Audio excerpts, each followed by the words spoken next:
Hello and welcome to the Fit to Transform podcast, where you learn how to train and diet effectively and, most importantly, how to maintain those results for life, once and for all.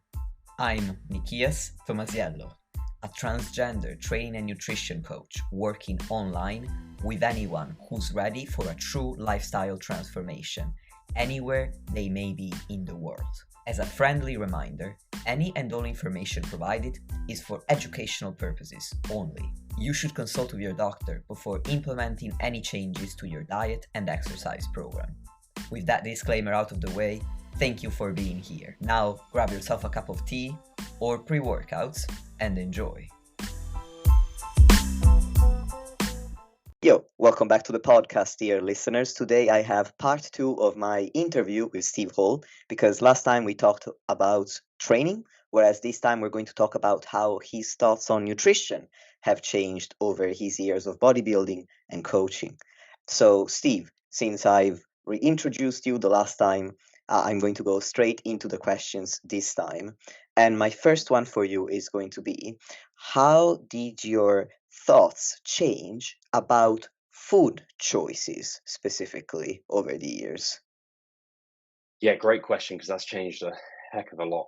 When I first got into the gym, I just had no semblance of nutrition being important. I just thought, I don't know, the training did it. But slowly got exposed to some protein powders. I remember specifically Boots Pharmacy has their own brand. I think it was their own brand, or it was some sort of brand of protein powder. I don't even think it was flavored. It was just like an unflavored protein powder. And it said to mix it with milk. And I can remember trying to prepare this before I went to the gym and put it in my locker to have immediately after, and kind of hide it from my friends almost, because I felt like it was like, I don't know, like I was cheating or doing something wrong. And so I would do that. And so I slowly began to learn that protein was probably important. And I was aware of the concept of like eat big to get big. So I don't know, me and my friends would sometimes go to like a Subway and go and get like a foot long, and wow, like I can eat a whole foot long as if that's a lot of food. Or having kind of like a protein, not even protein, sorry, just like a chocolate milkshake, like 2 liters from like Marks and Spencer's or one of the supermarkets nearby. I can remember trying to chug some of those, but eating's never been something I was particularly good at. I realized that I was lagging behind some of my friends in the gym simply because they were able to like eat in a surplus and gain weight, whereas I was considered like still very lean and struggling to really gain any weight. And so that's been a kind of undercurrent of my entire lifting career, but I've managed it better now. And I think I then got exposed to, I don't know where my first exposure was, but a lot of my initial education was literally just as simple as that. Protein's important, then quote unquote, eat clean and eat plenty. And that's all I thought I needed to do. So I kind of got my newbie gains and not much more than that. I can remember being at university, in fact, and I started lifting when I was 15. So as we said before, so when I was at university, I can remember we had like a card and you could have a certain amount of spend every day for like lunch and things. And so I would go to this specific canteen, like you use it at various like cafes and areas to get food around there. And I would get specifically one sandwich because that fit the budget. And then I could also afford a salad bowl, but you could fill the salad bowl. They just had like tubs of various containers with various things in. And there was one that had just tuna, and I would specifically get as much tuna as possible and fill the bottom of my salad bowl with just like shed loads of this tuna. And I can remember specifically trying to get it when it also wasn't very mixed in with mayonnaise, because it was mixed in with mayonnaise. So I'd like pick the bits that were like least mayonnaise like to get as much protein as possible and get my bang per buck. So I would like really stretch out the money that I had on my card. I wouldn't supplement. Actually, no, I would supplement outside of that as well. I used to use Maxi Muscle, was like the big supplement brand in the UK, at least for a time.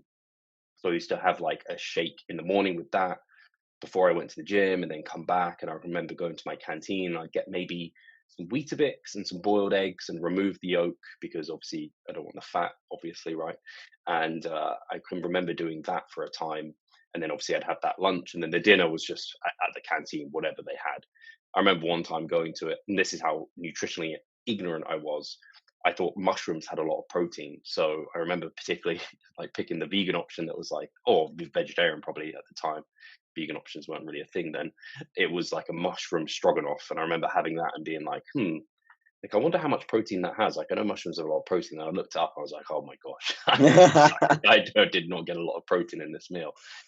So yeah, I just had really not great I didn't have a good like background in education in nutrition and knowing what was important. And I think a lot of people are like that. And then when you learn, like, oh, what I want to aim for isn't just like plenty of protein and like eating healthy. Those are good baselines for like having a good physique in general.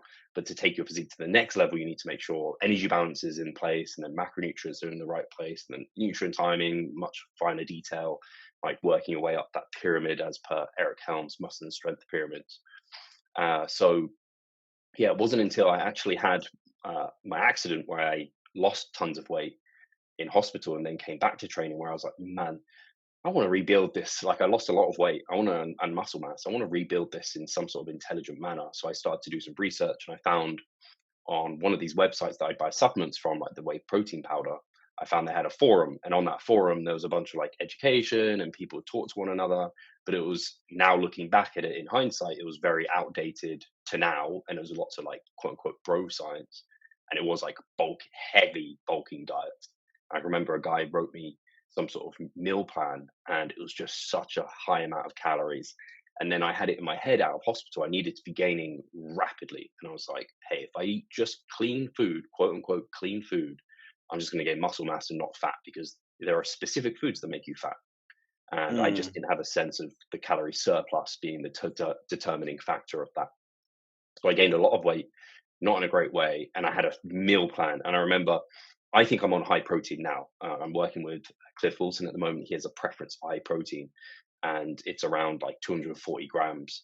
And I feel like that's a lot for me. Whereas I look at this meal plan when I was considerably lighter than I am now and less muscled, and I was on like 300 grams plus a day of protein. Wow. And And this just is a to gain student. perspective, what's your body weight? Yeah, so at that time I must have been, how even heavy was I? Like 150 pounds or something?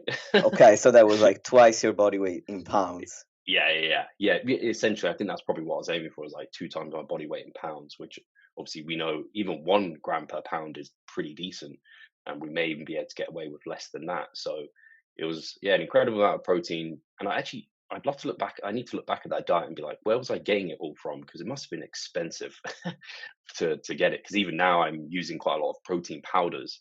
I'm lucky enough to be a sponsored athlete, and so my sponsorship, I can get lots of whey protein. I use quite a lot of that, and it's very tasty and it's a high quality protein to be getting. But I don't think I was using much protein powder back then, so I was probably eating a lot of tinned tuna. That's why I imagine that my mercury, if I had that measured at the time, was probably not in a good spot in mercury levels. But so yeah, I went through that and I gained a heap of weight. With that, lots of muscle, more muscle than I had in the past. But as you can imagine, when you gain that quickly, I got fat. And that's probably the fattest and least happy I've been with my physique. I was actually happier with my physique when I was like slim but under muscled. Now I was just like, Question. How oh much yeah, did go you for it. gain and over how long? It's such a good question, but I think I know roughly when I came out of hospital, I think I was between 130 to 140 pounds, Hmm. and I was trying to gain rapidly. And I know when I was in hospital, I think I lost a good 20 odd pounds, maybe. There's probably a lot of food bulk weight, and I wasn't taking like weekly averages. These were just like random one off weigh ins. I don't Hmm. even know if it was in the morning or clothes or whatever, but I lost a heap of weight and came out very light. And so I know I was trying to gain half a stone every week, which is like Ooh. over 5 pounds a week, which is incredible, right? Because I was just under the impression faster, the better, all clean food, training hard, it's all going to be muscle. And I've definitely recomped for a bit of time, or rather, maybe didn't recomp. I just gained a lot of muscle mass initially because muscle memory is a thing, and I definitely lost some muscle. But over the course of about a year, I know I got up to a height of 190 pounds. Okay. So that's like potentially up to 60 pounds, but probably closer to 50 pounds of like true body weight gained over Hmm. roughly a year, which, as you know, Nick, yes, there's a high chance not that is not the majority of muscle mass, and there's quite a bit of fat alongside it. And it was interesting because, like I said, I've always been someone who struggled to put on weight. So when my friends and things would see me, they'd be like, "Steve, you look really different," because especially when I came out of hospital, I was very skinny, and then they had maybe hadn't seen me for a stretch of 4 to 6 months or something, and then in that time I gained a ton of body weight. And they look at me like, yeah, this I've never seen you look this way before. And everyone was too nice to say like, you look fat. Like, yeah, you got some chubby cheeks going on and everything. And unfortunately, in that time, like I got quite a lot of stretch marks, and I remember just being hot, constantly hot, because of my metabolism just ramping up, and Mhm. my body's like trying to burn off this extra weight, or rather the extra surplus. And so then at that point, when I got to that height of body weight, I was like, man, I need to strip down because I've gained some unnecessary weight here. And again, nutritional literacy wasn't the best. I went for, I think it was called a warrior diet, where it was essentially like keto through the week. So 5 days of the week, keto, very low carb. And then on weekends, you were meant to like essentially recarb and have like a feast of carbohydrates. But I remember struggling on the weekends to allow myself to do that. It's probably similar to people now if they have refeeds and they're in a diet and they're like, ah, but some part of you just wants to continue dieting because you want to get on with that. Mhm. Or even I remember in the past, like having training programs and there's a deload. I'm like, maybe I just won't deload because I just want to continue to train hard. So I wouldn't really give myself those refeeds, but I lost a lot of body weight and body fat in that time. And this is just a good example of how, especially at the start, you don't have to do things perfectly at all. You can do things very suboptimally and still see really good results as long as you're meeting some minimum criteria. Like, hey, I was in a surplus, I was eating plenty of protein, I was training hard in the gym, I was in a big deficit, training hard in the gym, lots of protein, lost body fat. I think there was a lot of room for improvement, and I did improve. But that's essentially how I did it initially. I actually remember specifically on that warrior diet. You'll find this funny, Nick. Yes, I had what's it called, cayenne pepper. One of my Mm. meals, I would put on. It was basically like shredded lettuce, chicken. Then it was like I think I had like linseeds, then cayenne pepper and celery salt. I don't know why specifically celery salt, as if that was like magic. But I used to think cayenne pepper and the pepper element being thermogenic, and that's going to help me Yeah, boost fat loss. And that yeah, was me. yeah, so yeah, I think a lot of us go through that, right? Uh, and I just remember it not being spicy at all. And now, if I have anything spicy, I'm like, I have the least. Like, I have to go to Nando's and get like lime, what's it called, lemon and lime or whatever it is, lemon and herb, the least spicy thing because I just can't Mhm. handle spice at all. So yeah, your taste buds adapt to these things. And then after I did that, I think it took me a bit of time to kind of find my feet, but I eventually found bodyrecomposition.com from Lyle McDonald. Mhm. That was a big chunk of my education. And I also found a quote unquote better bodybuilding forum. It was the bodybuilding forums, as many people are aware of from the US, Mhm. or bodybuilding.com. Yep. And I remember, I think I was just doing Googling and I came across it. And Alan Aragon was a moderator on there. And Alan essentially was talking about this like people were asking, can I eat this? Can I eat that? And it was like, the reply was, if it fits your macros, we're just talking about it off air, right? Yeah. And because so it's like, hey, as long as you're meeting a certain macro target and therefore energy target, like it doesn't really matter for body composition, you can kind of get away with it. And obviously, that was a very uh, a poor, non-nuanced example of how to eat, but it allowed me some freedom and a bit of a better understanding of okay, there's maybe priorities here, and it's not all about just eating quote unquote clean food. It's about kind of trying to hit a certain calorie number, monitoring my body weight, making sure that's moving in the right direction by the right amount. Then, probably good idea to have a certain amount of protein that's relevant towards my body weight because that's really what the relevance is. Same with fats, and then carbohydrates can kind of make up the rest. And that was where my initial education was. And obviously, I mentioned Lyle McDonald, bodyrecomposition.com. And so I'd read everything on there.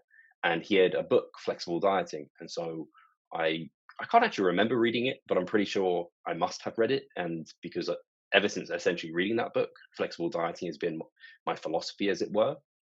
Mhm. And that was a sense of, hey, yeah, you definitely want to hit some micronutrient targets, probably 80, 90% of your diet coming from wholesome, minimally processed food, plenty of fruit and veg, 1 to 2 per 1,000 calories, that sort of thing. Meet a certain fiber number, which is going to be guaranteed. If you do that, then you can have some of what you fancy. And also, by the way, white potato is just as good as sweet potato. You can substitute in like tuna for chicken, for 5% lean beef, whatever, so long as you hit these numbers, there are not these kind of muscle building foods or fat promoting foods. It's all about kind of energy balance. And so that's the way I started to move forward with it. And I remember, I don't know what it was like for you when you became exposed to it first, Nick, but I remember seeing If It Fits Your Macros and just refusing to believe that I could possibly eat like, I don't know, a Pop Tart, say, and so long as I was in a calorie deficit, still lose body fat. Part of me was very sold on clean eating, and to the point of which probably slightly orthorexic in my way of eating, where I was Hmm. obsessed with my foods, taking my Tupperware to my like cousins and family friends, and not eating the food they would provide, which in hindsight is really embarrassing and kind of rude. But you get kind of locked into that mindset. Yeah, what was your first exposure to if it's macros, Nick? So, when I developed an eating disorder, it was when I was about 14 to 16, and it was because I was overweight and I decided that I wanted to lose that weight. So I even then, I had basically no understanding of nutrition other than if you want to lose weight, you're gonna have to eat less. And then by doing a very small amount of research into what eating less basically meant, I came across the concept of calories. So interestingly, I never struggled with the idea of if it fits your macros because that early in my adolescence, I discovered that as long as you eat a certain number of calories, you lose weight or you gain weight or you maintain your weight. So it was very always quite apparent to me that if calories were what was important, it didn't matter where they came from, or at least that was my assumption. I thought, well, as long as you don't go above this amount of calories, you're not going to gain weight. And if you stick to this amount, you're going to lose weight. So I didn't struggle with the idea of if it fits your macros, but I did have, as you call it, an orthorexic approach. In fact, I would say that I did develop full blown orthorexia in the initial stage of the eating disorder because I believe that eating especially the foods that I believed to be clean, as you call them, would be better for fat loss.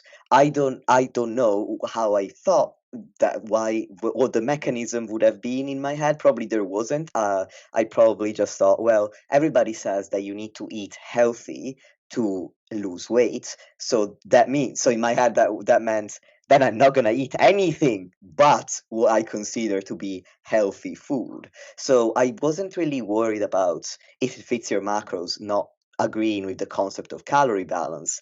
But in my head, healthy food was better for reasons. Yeah. Yeah, I think it's funny.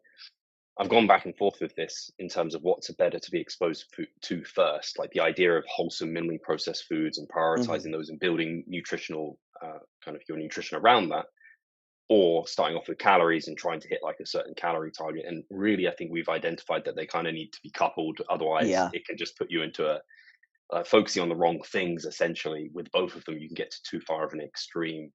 And so yeah, that makes a lot of sense. So yeah, eventually, like I said, I would experiment including some of these foods that I would consider like, again, not healthy, not clean, maybe Hmm. some kind of post workout I'd have some cocoa pops, what have you, instead of rice or something like that, right? And I just found, I was like, oh, I can get results this way. And wow, this is when I started to really think, hey, this can be a lifestyle. And someone else who really popularized this, I think I probably mentioned him last time, was Matt Ogus. I Hmm. remember specifically one of his videos was the love diet. And this was a meal plan he was following during his contest prep. And it had all these like just meals that were like quite palatable and tasty, like diet friendly, of course, but it would have like Hmm. Walden Farms, and you'd have like a whey cake that you'd make out of like oats and whey protein and stuff. I was just like, oh, that's cool. Like, and I looked up to Matt. And so I was like, I think I can, if he's getting great results, I think I can do this too. So I would follow that for the longest time, and that probably reflects in my MyFitnessPal like streak, whatever it is now. It's some stupid number if I looked it up. I think it probably would be even longer. I think there was one time I went on holiday with my family to the US, and I couldn't log in one day, and it kind of killed my streak. But it's long enough without taking that into consideration. But I've been logging my food for the longest time. But my initial kind of food composition. I think your question was food composition. How's that changed, right? The food choices Yeah, specifically, food yes. choices. So I've probably spoken about it quite broadly, but I guess I went right at the start. It was very much a focus on clean foods. These are the foods that promote kind of everything you want in terms of physique development. There are quote unquote bad foods like desserts and sugar and anything like that, processed foods, which are going to promote fat gain, and they're inherently bad for you. So, hey, stick to these foods, and I would stick to them religiously. but I would, in that process, gain exorbitant amounts of fat, even though I was doing that. But I was able to lose that and grow muscle at the same time, just not very efficiently. And then I came across more educated sources, started to learn about the priorities of kind of calories, macros, that sort of thing, food composition, part of that too. Maybe took it to a slight extreme of hyper focused on hitting. It was kind of like what got replaced was focus on certain foods, and then I got to focus on certain macros, and I became a bit too obsessed with that and making sure I hit Hmm. them. I mentioned I lost my MyFitnessPal streak in the US. I can remember specifically I would ask my parents if we could eat at restaurants that had macros provided, Hmm. and like man, I can't even imagine how my parents feel about or felt about that. When I look back in hindsight, I'm like, oh, man, that must be really really tough for them because like they don't really I was pretty obsessive about it, so they kind of want to make it easier on themselves and abide in some sense with me, but at the same time they know it's probably not necessarily the healthiest thing to restrict yourself to eating to restaurants that only have macros provided.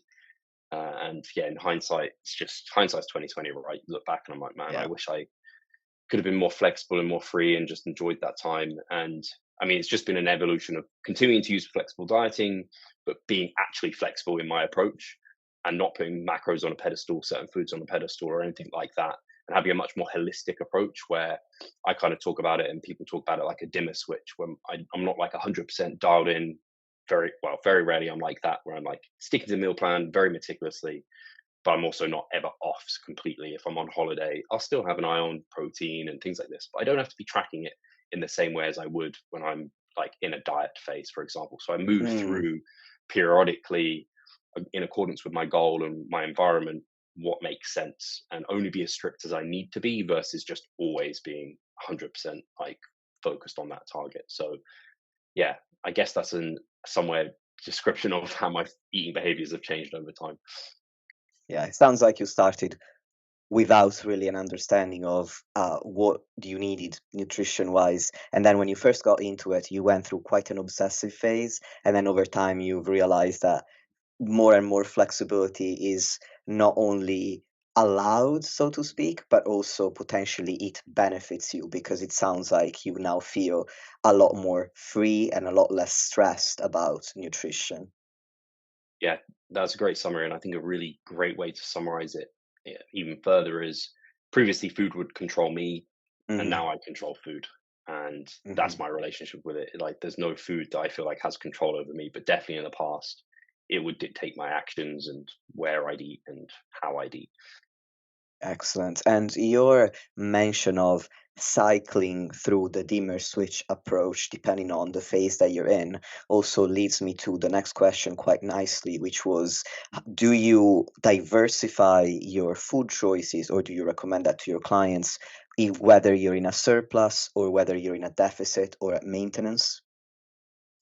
Yeah, so I think like a key tenet to me of flexible dieting is being very unrestricted, but not uh, not wrongly identifying being unrestricted with being able to eat as much as you want.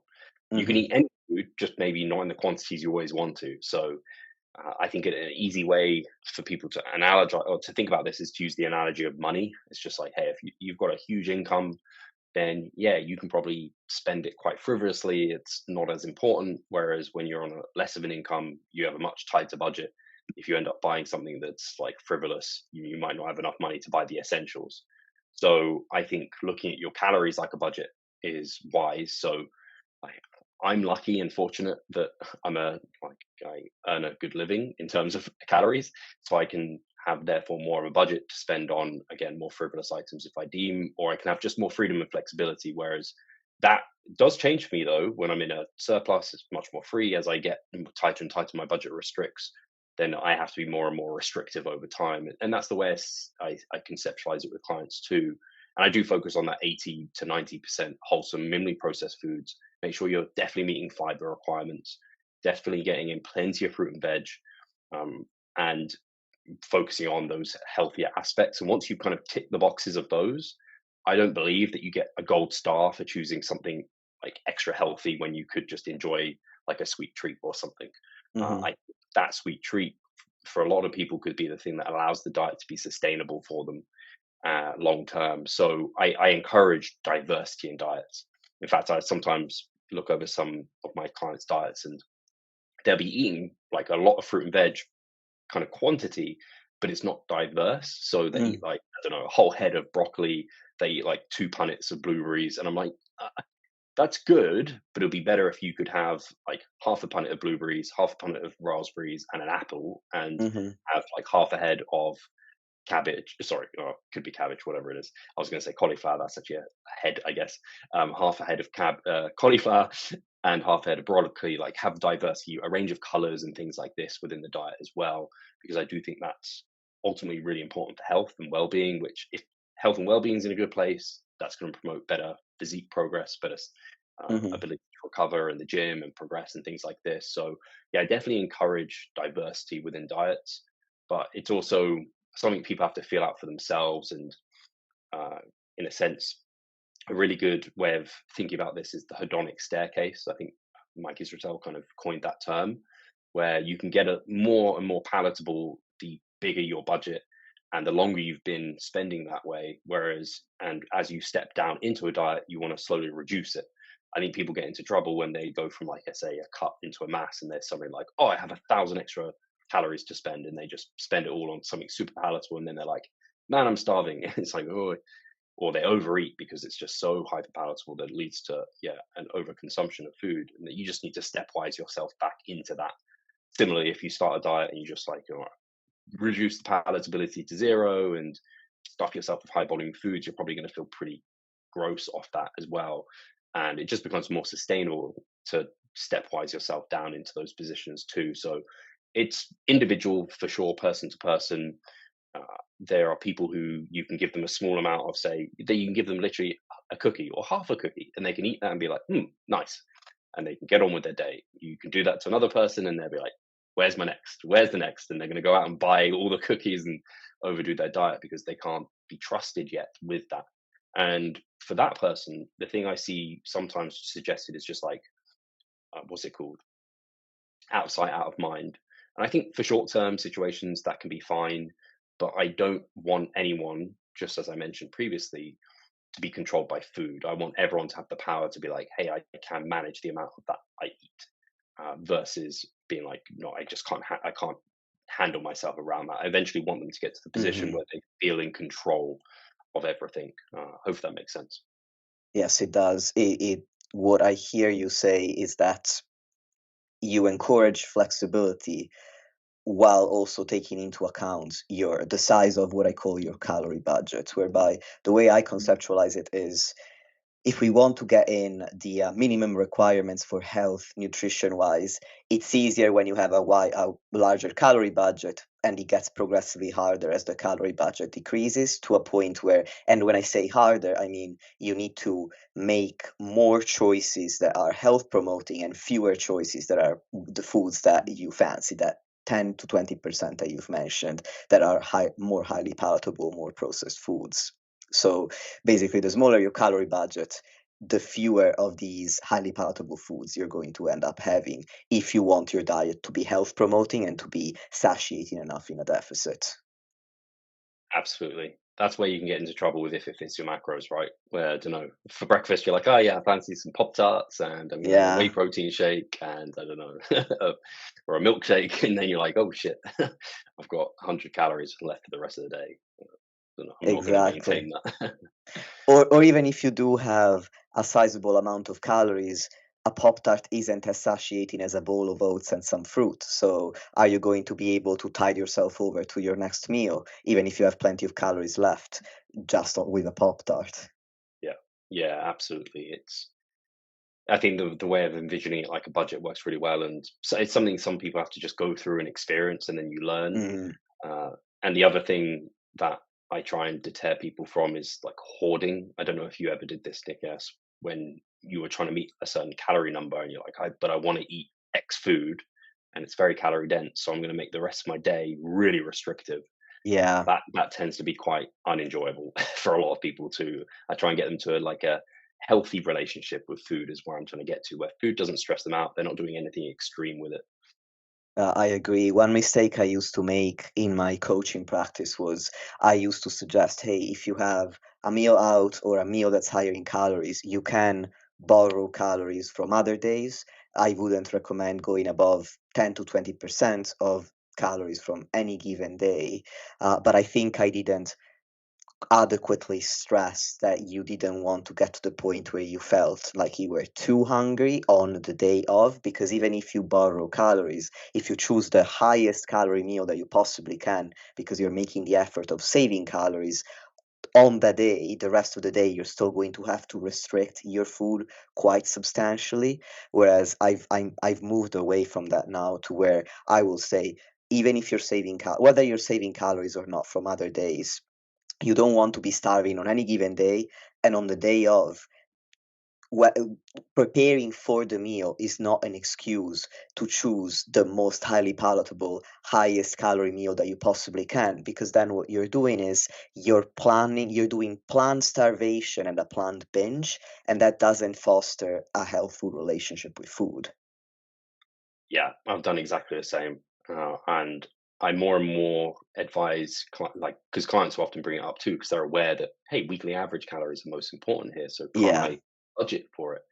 And I generally think it's better to be reactive than proactive in that sense because Hmm. if you're like you said, if you're proactive, you kind of set up a binge in some sense. Whereas if you go into it kind of satiated, you haven't been starving through the week, you're less likely to overeat, and Yeah. then you can always reactively afterwards do something, or you might discuss with them and be like, "Hey, you can just get back to your diet. Don't stress about it." And that was the core tenet of flexible dieting as well. Was like, "Hey, if you screw up one day, it's okay as long as you get back to the plan and you're on plan most of the time. That's all right." Exactly, I agree with that. It's not only better psychologically, but also physically, because as you say, if you go into the meal feeling relatively satiated, there's a much higher chance that you're going to make a goal and health appropriate choice. Yeah, yeah, well said. So then, my next question, moving away from food choices, is about macros. I'm wondering how you set them for yourself and your clients. Do you set all three macros, protein, carbs, and fats? How concerned are you with the carbs to fats ratio? I'm curious about your thoughts and approach. As you probably expect, it's definitely individual, person to Mm-hmm. person, but and relevant to their goals as well. So, if I give the example of like quite an advanced bodybuilder who is in their comp prep, then I would tend to advise them every macro, and I'd also Mm-hmm. give them like a fiber minimum that I'd like them to achieve, and actually, Mm-hmm. even in some cases, a maximum. I might not prescribe that, but we might discuss if they're like I'm bloated and I look at their diet and like, hey, maybe we want to reduce your fiber a bit. And yeah, I don't normally give a maximum because most people don't need it, but in some cases, a maximum fiber intake can even be beneficial. Mm-hmm. So yeah, the way I tend to in that situation go about it is it's as I mentioned before, I see protein as being relevant to your body mass. Mm-hmm. So around 1 gram per pound, I think is a great starting point for a lot of people. And there might be situations where you want to go a bit higher, such as when you're much leaner and when you're in larger calorie deficits. Maybe when you're dealing with an older person, you might go a bit higher, 1.2 very easily. So anywhere around that is a good starting point. But I tend to go in around 1 gram per pound initially, at least, is great for them. And then fat is one that I have potentially recently changed some of the way I prescribe this a little bit. Mm-hmm. There's literature suggesting that 20% of your calories for fat is a good place to be for kind of getting those essential fatty acids and for hormone health because we do need fats, they are essential. Mm-hmm. But I've always looked at fat as something that is, again, dictated by body mass, not energy expenditure. So to have it as a percentage of calories kind of never made sense to me because I was like, Mm-hmm. it's the essential fatty acids and those minerals and the needs for those are and for hormones are based off your size, similar to protein. You wouldn't base protein off energy expenditure. So I've never Mm-hmm. liked ratios and percentages particularly. So I tended to go with a zero point 0.3, maybe as low as 0.25 grams per pound for people as like a low end of where their fat might go. And that is something I've used for a long, long time. And up to maybe or half. I work between pounds and kilos all the time in my head, and then it just confuses people. So yeah, essentially that would be like a low end of fat would be like zero point 0.3 generally grams per pound, with a range of maybe 10 to 20 grams depending on the person, the goal, and where they're at.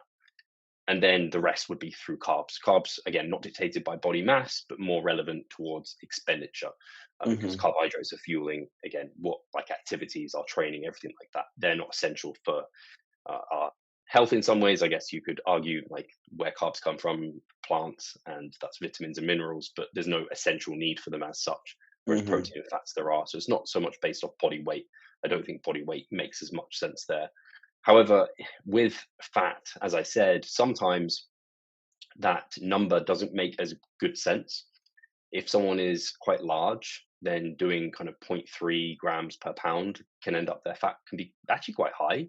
And when they're Hmm. dieting, it can be a bit restrictive. And I'm kind of like, do they need as high a fat? Because if they are larger, and often larger is associated with also having more fat mass, are they getting a certain amount of fat from just having body fat? I don't know. That's just a thought that comes through my head. I have no idea if that's makes any sense.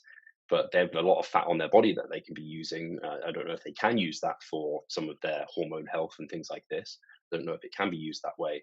So sometimes in those situations where their fat intake just gets kind of a little bit higher than I think makes sense given the number of calories they're on, then I might use the percentage or move between the two. I might use that 20% Hmm. as a better number for them. And I haven't seen any problems with people having lower than zero point 0.3 if they are that larger individual. I've never come across issues with clients consistently that way at all. And then I know Eric Trexler has recently done some work on trying to discover like what are the low ends, like fat Hmm. minimums you need to eat for example, testosterone. And so that is one I keep an eye on where he said essentially it looks like 40 to 60 grams is about as low as you want to go if you want to sustain good testosterone levels, as the listeners will know. Testosterone is vitally important for like muscle growth, along with various other things, but particularly for physique development, muscle growth. So I don't really like people to go below 40 grams for any extended period of time, or below, again, that zero point 0.3, 0.25 grams Hmm. per pound for any extended period of time. I say extended because there might be situations like a contest prep, or if someone's just like doing a mini cut and they just want to go aggressive and they're like, hey, I just don't care about fat. Give me all the carbs, Steve. I'm like, hey, it's going to be 4 to 6 weeks. I'm not too concerned about that. We can then come right back out and yeah, get that in a better place again and get you making sure we're getting those essential fatty acids and getting everything we need for hormone health. So that's how I tend to go about if I'm giving all three macros. I will also take individual preference into consideration. Like I said there, if the person's just like, I do not care for fat, give me all the carbs. And then we'll just assess how they're doing on a week to week basis. Is there any signs of that being a problem for them? Hmm. And then if it's a general dieter, I tend to, again, like minimums so that they don't go to extremes. Like I don't want to have someone just like eat all fats and no carbs generally. If I'm working with them, I think having carbohydrates in their diet is better for performance, and obviously Hmm. plants for the micronutrients. So I tend to provide just more like real minimums for them to achieve. And so long as they're hitting those, then they're good. I don't have as tight ranges. So for the contest prep bodybuilder, it might be like 10-gram ranges for protein, 10-gram ranges for uh, actually five. It could be 5 to 10-gram ranges for fats, 100-calorie range for them, and then the rest through carbohydrates. These ranges will just get a bit broader for the less strict of goals, the less serious of person in a sense, and when you're kind of in gaining phases. So that same advanced bodybuilder in their off season, I might just say, just hit your protein numbers and hit your calories. And so long as we're gaining at an appropriate pace, we're all good. And that protein can be a wide range for them there. Hmm. Maybe as little as 0.7 grams per pound if they really just don't care for protein. I think most people are on the opposite and they want more. So typically it's more. And I'm a bit more comfortable with people going higher, especially for something like protein, because it's so important for building muscle. It's the building block for muscle tissue. I Hmm. would prefer to people be an edge on the higher side than the lower side. And then the only thing I take care of is when I don't set them a fat goal, I just check their MyFitnessPal or ask them to make sure that they don't let their food choices get funky. And by that, I mean kind of extreme if it fits your macros, because when you're on a high budget of calories, it can be very easy to pick foods that are high fat, high carb, very palatable, enjoyable, but maybe not the best for health. And I just see some clients' diets get very high in saturated fat. And I think Mm, of the fats, that's one of the ones we don't want to go super high. We don't want it to be the majority of our diet. Unsaturated fats, so olives, olive oil, seeds, nuts, fatty fish, those sort of things, avocados, those should be like the core of our diet. And saturated fat should still be part of the diet, and we definitely need those for health, but just less. I don't know if you ever see this, Nikias, where again, if you just give someone a calorie target, a protein target, and then you give them recommendations for kind of healthy eating, but I don't know, they get complacent with that, and you just look at their diet and you're like, that's a lot of processed foods. That's a lot of kind of like, I don't know, they eat a whole bar of chocolate, not like a Mars bar, but like a, I don't know, what are they called, like a Galaxy bar or something, where it's like hundreds of grams of chocolate, and you're like, did you really need to eat that to hit your fat target? Or could we have included some olive oil on a meal? You know, some peanut butter at least.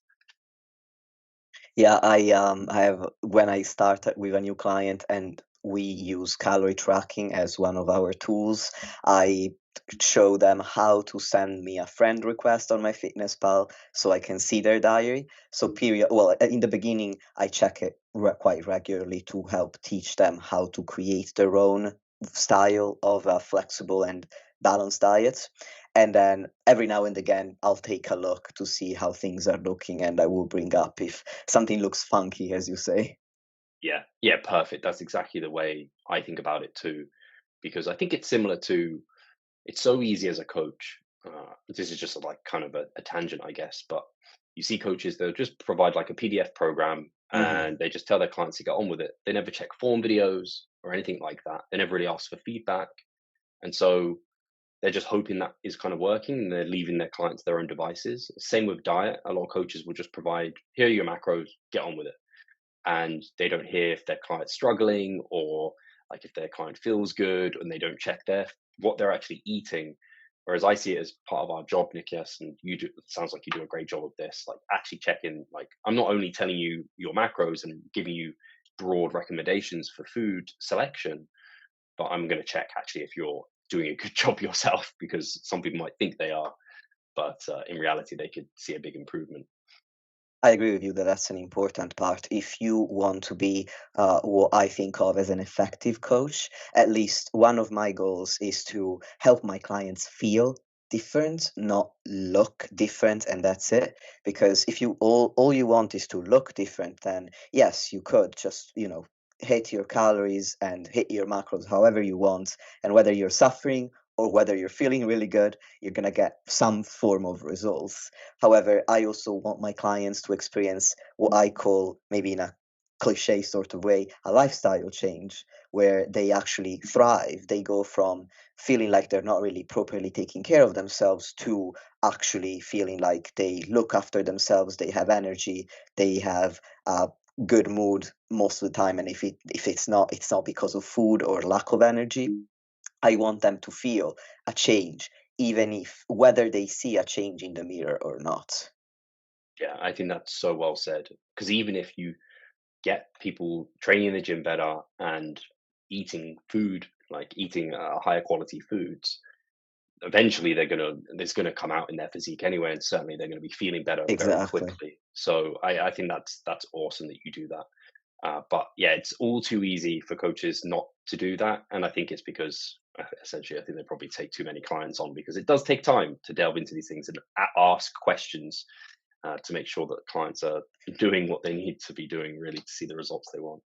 And it sounds like you and I feel very similarly and quite strongly about the quality of our coaching. But I personally could not charge somebody how much I charge them and then just tell them eat these macros and these calories because you can just Google that. So Yeah, why are yeah, you paying me?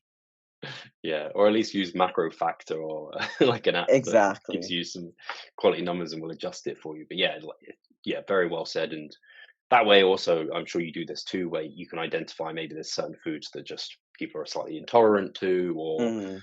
you can't just assume that everyone's going to find the same food satiating. And even to the point of like just allowing people to have a bit more joy in their diet, where you give them recipe ideas or just ways of thinking a bit outside the box of, I don't know, chicken, rice, and Oh yeah. broccoli.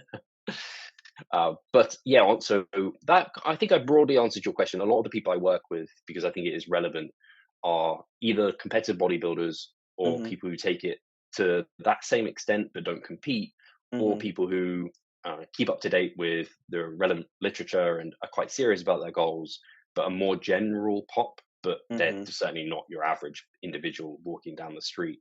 So these individuals understand that if they have quite serious goals, that if they are closer to hitting some of these numbers, they're going to do better with that, and they're willing to sacrifice maybe the challenge of sometimes using MyFitnessPal, logging in and tracking foods, and they're willing to weigh foods in these situations, because I can't say that that's absolutely necessary, but I do think it's probably ideal for people that really want to see big changes in their physique quite quickly, Hmm. and a lot of those people enjoy that aspect too.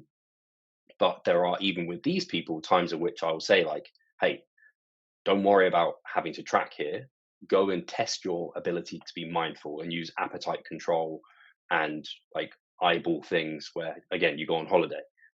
Or Christmas Day, I don't expect you to use the skill set you've got to be able to then go in those environments, challenge yourself, get a bit uncomfortable. But every time you do that, that exposure, you'll earn that skill set, so that even during those challenging times, rather than being obsessive, like, oh, I can't track that, or I've got to take my weighing scale or something, you just be like, oh, cool. Like, I roughly can eyeball this. That seems appropriate. Like, considering I've eaten mostly wholesome, minimally processed foods, and I'm trying to gain weight, I should probably allow myself to eat a bit more. If I'm not, I should probably be a bit hungry, so I'll stop eating here. That sort of thing too. So I will less often use mindful eating, but it's still a tool that I use at appropriate times for Hmm. those people. I feel quite strongly about that actually, from a personal perspective, and just because of the results I've seen. From a personal standpoint, in the throes of the eating disorder, I could not have gone a day without tracking my calories. It was like, despite all that I knew about general healthy eating guidelines, which wasn't as much as I do now, but it was enough that I would have known how to make health promoting choices. It seemed like if I took calorie tracking away, I was totally incapable of doing that, which in hindsight is just ridiculous, because then tracking calories wasn't a tool, it was a crutch. And so I encourage my clients to develop the skill of making food choices that are aligned with their goals, whether they're tracking the calorie content and macro content or not, because maybe at some point they might not want to track their calories anymore, or they might not be able to, and they can't depend on it as a crutch. And at the same time, I've also found that if you fall into the trap of thinking, unless I track and I'm perfect with tracking, then I can't hit my goals, this can become an excuse not to make health promoting choices. And because you're saying, well, I can't track, so I've already ruined it, so I might as well just make the worst possible choice and start over Monday. So you develop this dichotomous way of thinking where you're tracking and you're always on point. As soon as you stop tracking, your knowledge of dieting, of a health promoting diet, disappears, and you just eat whatever. Yeah, I'm so on the same page with you, Nikas. I think it's an important skill set to have, because, again, yeah, it comes, like you said, it's a crutch. It's similar to, if you don't have your foods available, then I don't Hmm. know, you just like, hey, screw everything. I'm just going to eat whatever I can. It's like, if you can't track, oh, screw it. I'm just going to ignore mindful eating and thinking about kind of eyeballing stuff, or having kind of any sense of kind of the educated way of eating that I know is a smart way to eat. And I do sometimes see that with people where they're just like, oh, I just want to switch off from tracking. And then they use that as an excuse just to like eat all the Hmm. food. It's like, it's similar to a budget again. Like, if you just ignore that you have a budget and you just spend frivolously, you're going to accrue a load of debt. And in this case, that's basically body fat. So you just have to realize it's just a part of life in a sense. But I love that you do that with your clients. And I can totally see why you feel strongly about it, because I think I've been through similar things. If what happens is that you want to take a breather from tracking, and when you do that, your diet changes completely and reverts back to what it used to be when you weren't tracking at all, then you've not actually made a lifestyle change. You're just using calorie tracking as a dam to contain the river of your cravings and your struggles with food, which you haven't actually overcome. You're just putting a band-aid on them called calorie tracking, and then you rip that off, and those issues are all still there and ready to bleed. Yeah, I think it's those often the people that are doing it that way, they again are not spending wisely when they are tracking. So they aren't building kind of good habits in terms of like, I don't know, a productive breakfast and like building meals around vegetables and fruits and enjoying that. They're basically having these highly processed foods that they really want to eat, but they track the calories so they know that they're not having too much. And then they stop and they just end up being like, oh, I don't have to worry about that. And they go off. Whereas I think when you build that skill set, and you kind of track to then not need to track all the time, essentially is Hmm. what you're saying. It kind of teaches you what good meals should look like and awareness of calories, and I think it can just be a fundamental great thing to have later on in life. But yeah, you have to sometimes go through, I think you have to expose yourself now and then to having it taken away, and then being like, can I still build health promoting meals? And holidays and stuff like that are great times to do it. Agreed. I usually do that when a client goes away on holiday. I'm like, hey, how about we challenge ourselves to not track for these 2 days that you're away? Yeah, yeah, absolutely. And it's like you'll come back and they'll be like, oh, I actually weigh, I don't know, in line with my goals. And they're like, oh, awesome, I can do that for like more time and every time. And it becomes really good. Exactly. Now, the question I want to end on, since we spent a bit of time talking about carbs and fats, I want to ask you, you've talked already about the importance of protein in general and how you set it as a total daily target. However, I'm wondering about how your thoughts have changed and the approach you take now to specifically protein quality, timing, and distribution.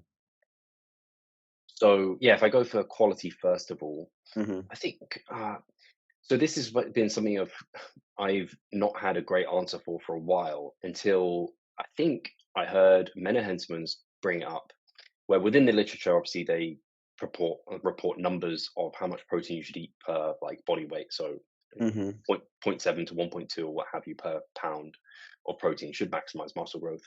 And that's a decent place to be. 1 gram per pound again is my place where I like to stay. And it's like, but how much of that protein is coming from pure protein sources versus like the amount that you get tag along with, hey, pasta, bread, like plants that Hmm. are a lower quality protein in terms of not having a full amino acid profile. And I think, I don't know, you might be able to correct me on this, Nick. Yes. I feel like someone said, Menno said it was like 50% of your diet at Yeah. least. I don't Yeah. remember if it was Menno or not, but I do remember that somebody said it. Yeah. So I was like, when I heard 50%, I was like, oh, wow. Like as little as 50% coming from essentially like full amino acid. You could say animal-based proteins mostly, or like a soy would be a plant-based protein with a full amino acid profile with sufficient of each amino to maximize MPS in a situation. And I was kind of surprised seeing that because I used to in the past kind of have a protein goal, and then I would look at the amount of carbs I was eating, and I found this rule of thumb: per 100 grams of carbohydrates, on average, you maybe get tag along 20 grams of protein. I would say half of that protein I would count, and then 10 grams would be like, hey, I need to make up that 10 grams. So if I had a protein goal of like my body weight, say, was 180, if I was on 500 grams of carbs or 400 grams of carbs to make it easy for myself, I would add 40 grams of protein on top of that target. So I would need to be at 220. Hmm. And so if you're on a high carb diet, obviously you're getting lots of ancillary proteins coming from lower protein sources. And so I thought I needed to make up for that. But I've reframed that and thought, I don't think that makes sense. I think when you're in vast amounts of quantity, that often makes up for the lack of necessary quality. Hmm. And so I don't do that very often now. And so, yeah, so in terms of, actually, I don't know what part of the question that covered. Maybe it's protein sources. Quality. Yeah, protein quality. So that's one aspect I've changed my mind on, not needing to worry about the lower quality protein sources. And some people won't even track those. I definitely track them and not even worry about bolstering them for most people. I don't think it's an Hmm. issue because vast majority of people I work with is getting their protein from higher quality sources anyway. And then, so yeah, sources. And then the other thing is plants, so vegan proteins. I think more and more data that's coming out is suggesting that a lot of vegan sources of protein are like as efficacious, or vegan diets that meet that kind of 1 gram per pound of body weight of protein per pound seem to be just as efficacious for growth as like animal-based protein sources. It doesn't seem to be such an issue. I still think in those situations you want to keep an eye on making sure that you're getting some complementary protein. So if you're having like peas, have rice with it, which Hmm. they kind of complement one another in terms of amino acids that one misses that the other gets. Hmm. But I think a lot of the time, I'm still a little bit uncomfortable with not thinking about those things. If someone was like trying to grow as much muscle as possible and just being vegan and trying to meet 1 gram per pound of protein, if they just ignored those little details, I think they'd probably be fine. But part of me is like, I'd still feel like they want to pay attention a little bit, or at least make sure quite a vast amount of their protein was coming, say, from soy protein, which has a full amino acid profile. Because Hmm. the other thing is, not only do plant proteins not always have all the aminos, but they're also not as digestible quite often. So I think in those cases, I might just recommend, hey, if you're vegan, go closer to 1 gram per pound or 1.2, just to make up for the lack of quality protein, have a bit more quantity. I don't know if you have to do that. That's just my, like, again, I like to be on the higher side of protein. I always like to buffer it. So I would probably recommend that.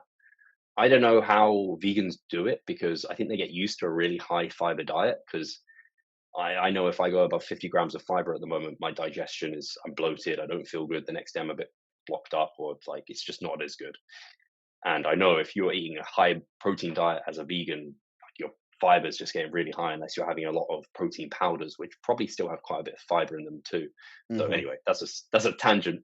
But I've considered going a bit more plant based, and that's one of the things that I struggle with at least.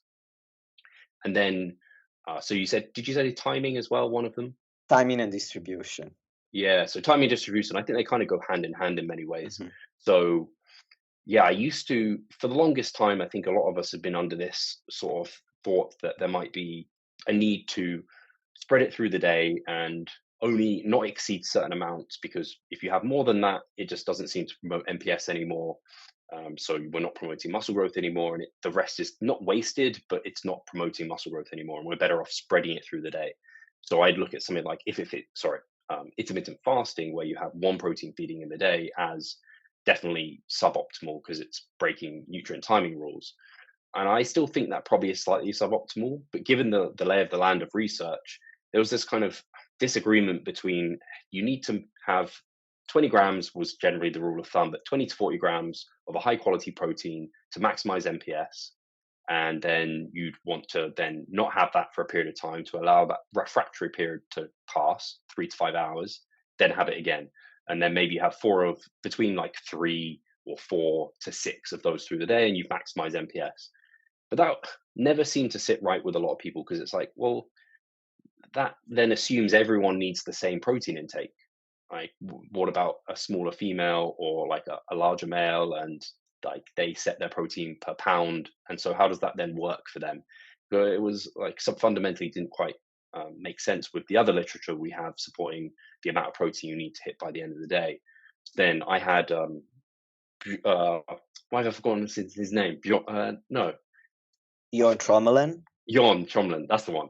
Tromlin. So I had him on the podcast. For some reason, his name just completely went past me, and he did a great study where they actually looked at this in a bit more detail, and they were like, "Hey, let's have up to 100 grams of protein and see, do we actually see this kind of cap on MPS, or does it just prolong digestion and we see just greater MPS?" And they just found, hey, the more protein you eat, the more muscle protein synthesis you get, and it's in your system for longer. So whether or not you spread your total protein intake throughout the day, you get small pulses throughout the day, or if you have like a few big feedings through the day, it seems like distribution just doesn't matter too much. And the most important thing is meeting your protein by the end of the day. So there have been some other studies, as I mentioned, that looked at, I think it was like 2 versus 3 servings of protein through the day, and 3 beat out 2 over the time course that they looked at. So I tend to have this, and I think they also looked at maybe 1 meal a day versus more frequent feedings of protein through the day, and more frequent seemed to be better. So there's small amounts of research suggesting that we don't want just one protein feeding in the day, and practically like getting, I don't know, 150 to 200 grams of protein from a lot of people in one sitting is a lot. to try and get in 1, we probably want to have 3 likely maximizes muscle growth. 2 is probably slightly better than 1. 1's still really good. More than 3 probably is no better than just 3. It's up to you, preferences. And so with that in mind, like trying to make sure, because we already had this with the post-workout need to get in kind of protein and carbs in this post-workout window, it's more like a barn door. I think that same thing has kind of happened for protein now, where it's just like, hey, meet your protein intake by the end of the day. 3, split it between 3 meals through the day is probably ideal, roughly evenly through the day. But if you just meet your protein by the end of the day, you're doing like 90% of what you need to be doing to maximize muscle growth. So it's just become super simple. And I made a joke, made a post about something regarding nutrient timing. I think it was actually carbs, where carbohydrate timing seems to be less important than previously thought. And I was just like, John Ivey is rolling in his bed, he's not rolling, he's probably rolling in his bed because I don't think he's dead. I need to check that. He's not rolling in his grave, hopefully his bed. But I have a book from him, I think on my shelf over here. Like, it was basically nutrient timing, and that was like the key back then with these studies that initially came out. It's like nutrient timing is going to change the game, and I loved that book. But now in hindsight, you look at it with all the new data we have, it's like, wow, we've really come a long way since then. And I think when you look at it also evolutionary, which is part of what spawned this for John, evolutionary, it doesn't make sense that we'd waste protein at any time. So anyway, that's my roundabout way of saying I'm way less precious about timing and distribution of protein. Spread it through 3 meals and you're doing a fantastic job. Thank you, Steve. These were excellent and very exhaustive answers that you gave me today. We covered a lot of ground, and I also want to be respectful of your time. So I am going to wrap up the podcast now. We already covered where people can find you in the previous episode, so I'm going to put the exact same links in the show notes, dear listeners. I want to thank you for tuning into this episode, and thank you again, Steve, for coming back on. For sure. Thank you very much. And I always appreciate being invited on. Oh, you will be again and again, don't you worry. And until then, dear listeners, thank you for tuning in, and I will speak to you next time.